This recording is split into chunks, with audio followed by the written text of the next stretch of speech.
Bonjour à tous. Alors aujourd'hui, de quoi on va parler? Aujourd'hui, on va parler de quelque chose qu'on rencontre très souvent en thérapie et dans la vie, puisque la thérapie, ça parle des choses qui nous arrivent dans la vie.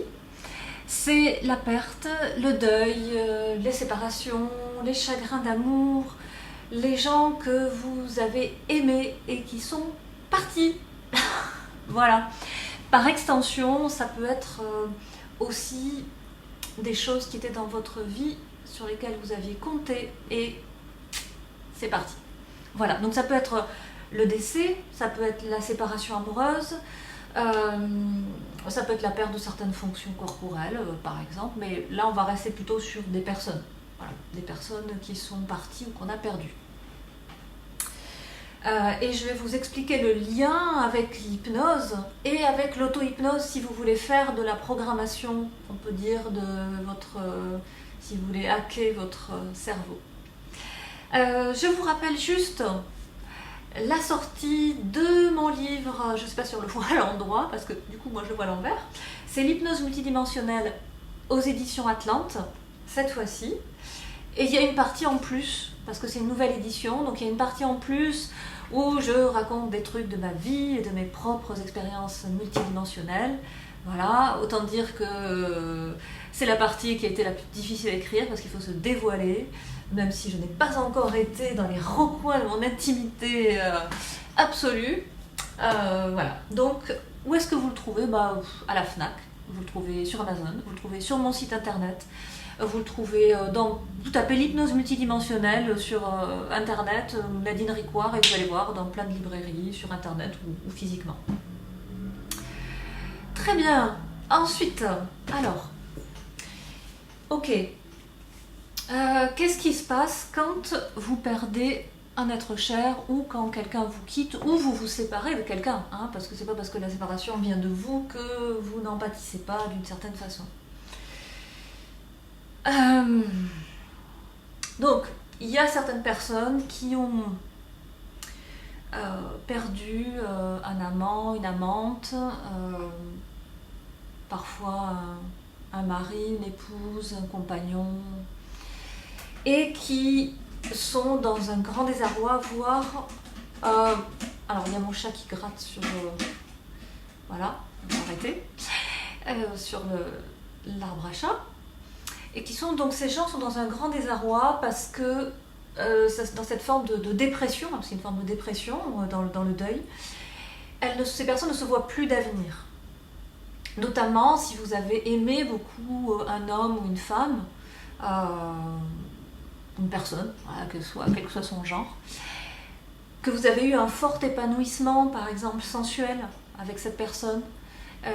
Donc là je suis plutôt dans la relation amoureuse, hein, et que cette personne, ça s'est arrêté, peut-être de manière un peu brusque, vous n'étiez pas prêt ou prête à ce que ça s'arrête, vous avez décidé d'y mettre un terme parce que c'était plus sain pour vous, ou il ou elle vous a quitté, et vous avez l'impression que cette personne est partie avec votre vie amoureuse. Cette personne est partie avec votre avenir amoureux. D'une certaine façon, cette personne est partie avec votre avenir, en fait. C'est normal. Et il y a eu des projections que vous avez faites sur cette personne. C'est-à-dire qu'à chaque fois, et ça peut être conscient, hein, c'est-à-dire que vous avez planifié des choses, vous avez dit on va faire ça ensemble, j'irai à tel endroit avec lui, j'irai à tel endroit avec elle. Ça y est, ils ont renversé mon verre d'eau maintenant. Bon, c'est pas les esprits, hein, c'est les chats. Donc cette personne est partie et tout ce que vous aviez projeté en imaginant que vous alliez le faire avec elle, eh bien, ça n'est plus possible. Du coup, il y a des gens qui disent je ne peux plus travailler dans cet endroit, je ne peux plus habiter ici, ça n'a plus de sens parce que je voulais y être avec il ou elle et maintenant c'est fini. Donc, je n'ai plus le désir, je n'ai plus l'élan de faire ça. Ce qui s'est passé, c'est que consciemment ou inconsciemment, donc en faisant des projets délibérément ou tout simplement comme ça parce que cette personne faisait partie de votre vie et vous avez imaginé, vous avez souhaité qu'elle fasse presque toujours partie de votre vie, vous avez imaginé votre avenir mais dans ses moindres détails, sans le faire exprès. C'est-à-dire pas forcément les choses que vous allez concrètement faire avec elle. Genre, on va aller au cinéma ensemble, on va faire des enfants ensemble, on va... Non, tout simplement, vous avez imaginé que vous occuperiez tel poste ou que vous iriez à tel endroit, mais cette personne était dans votre vie en arrière-plan. Et là, on a enlevé cette personne. Alors imaginez que c'est comme si on avait enlevé un morceau et il y avait encore des morceaux de vous attachés autour. Peut-être que c'est le cas sur le plan énergétique, mais en tout cas, cette personne est partie avec des morceaux. Sauf que par analogie, par ce prototo, la partie pour le tout, c'est comme si elle était partie avec tout de vous, tout votre avenir. C'est quelque chose à quoi il faut faire attention quand on fait de la préparation mentale en hypnose.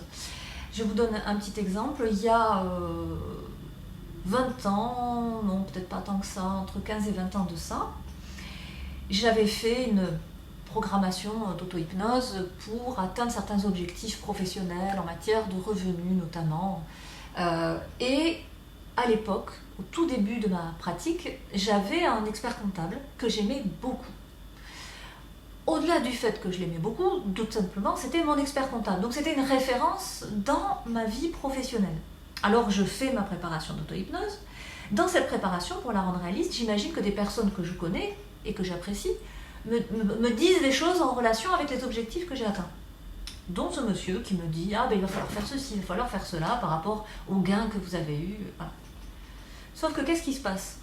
Mon premier expert comptable, il est mort. C'était quelqu'un qui était beaucoup aimé. Ça a été, voilà, ça a été très, très dur pour nous, parce qu'on était plusieurs à se le repasser, on va dire, et à dire « Ah, il est bien, vas-y ». Et ça m'a bousillé, on va dire, mon objectif. Alors c'est très égoïste, hein, dit comme ça. Ça m'a complètement ruiné mon objectif d'auto-hypnose. Alors je vais accélérer le rythme parce que je vois que la lumière décline. Parce qu'il était intégré à ma visualisation. Hop, hop, hop, hop, viens ici. Voilà. C'est Célène. Il était intégré à ma visualisation. Et en retirant cet élément, ça fait s'effondrer toute ma visualisation, tout mon scénario. Je n'arrivais plus. Je n'arrivais plus.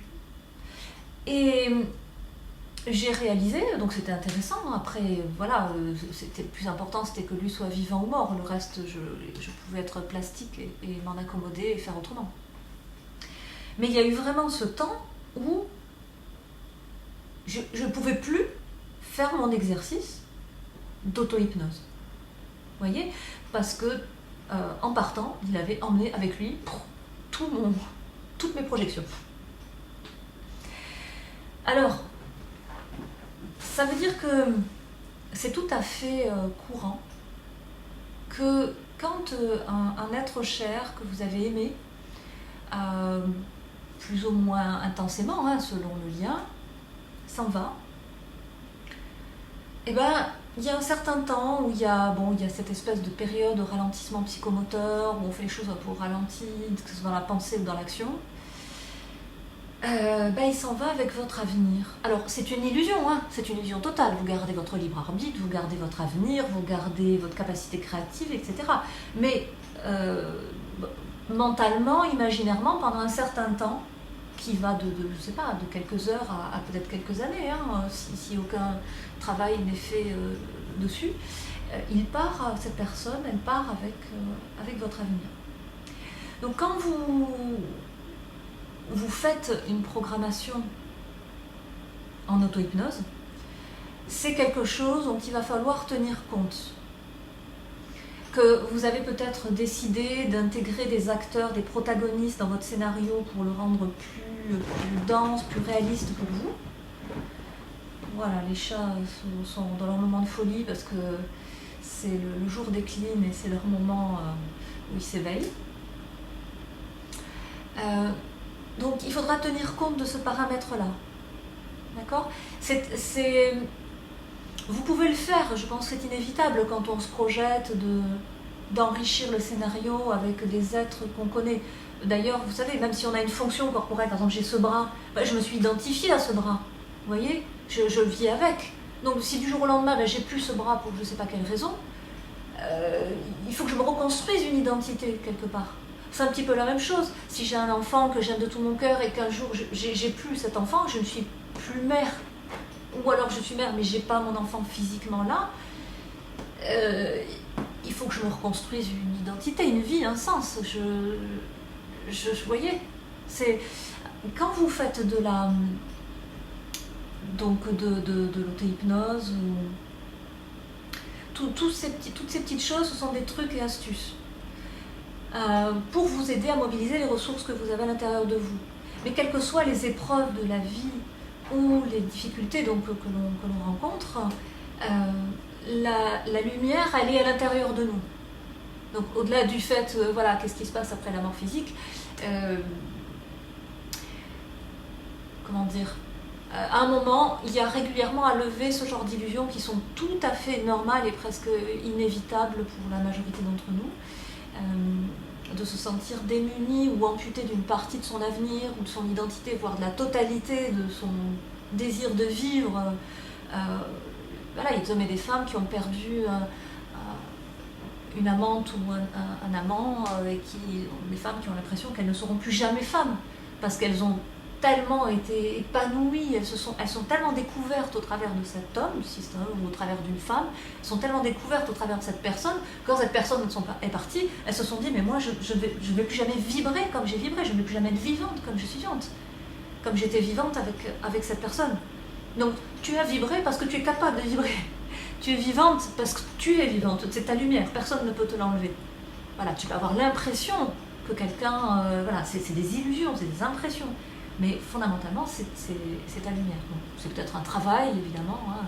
Quand je travaille, des fois c'est un euphémisme parce qu'il faut ramer un peu parfois pour retrouver la conscience de sa propre lumière. Mais c'est possible. Donc c'est un phénomène que vous retrouvez dans le deuil, dans la séparation amoureuse, dans la perte de certaines fonctions corporelles, de choses à quoi on s'était identifié, avec lesquelles on avait prévu son avenir, et qui font que quand ces choses sortent, eh bien c'est comme si elles emmenaient l'avenir qu'on avait imaginé. Et quand vous faites de l'auto-hypnose, voilà, il faut apprendre à gérer ce genre de tout ce qu'on intègre dans le scénario qu'on imagine, parce que si un élément change dans ce scénario, il faut être résilient, il faut être plastique. Donc il faut au moins avoir conscience de ce phénomène pour savoir que ça peut arriver et qu'il va falloir le pallier cette carence si ça se présente. Bon, je ne sais pas si mon explication a été suffisamment claire, je l'espère. Si ce n'est pas le cas, eh bien, n'hésitez pas à me demander des explications, comme vous le faites parfois, gentiment. Je vous souhaite le meilleur et je vous dis à bientôt. Je vais retrouver mes chats qui sont en train de refaire la déco. Au revoir.